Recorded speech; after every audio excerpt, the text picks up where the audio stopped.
सागरातून साद येते तुझी धावते वैष्णवाला दिशा।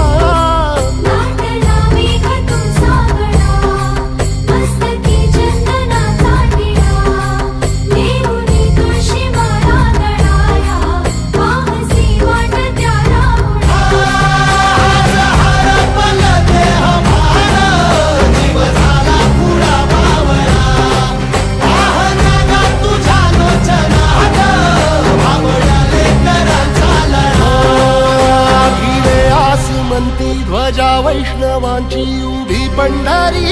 तरी नाही कोणाला पायी प्रवास करता आला तरी गाडीचं साधन करून सर्वांचं आपलं या ठिकाणी त्या भगवंताच्या पायरीपर्यंत जाण्याची जे त्यांचं मदत झाली, जे त्यांचं सहकार्य आपल्यावरती झालेलं आहे, तरी अवघे भाविक भक्त असतील, आढळची सर्व भाविक भक्त असतील, आपल्या सर्व भाविक भक्तांच्या वतीनं काय या ठिकाणी दादाला असा आम्ही सगळ्यांच्या वतीनं आशीर्वाद देतो की तुमच्याही मनातील काय भावना तुम्ही आम्हाला हे केलं तर तुमच्याही मनातील भावनेला आपल्या सर्वांचा या ठिकाणी आशीर्वाद असायला सगळ्यांनी राहतात।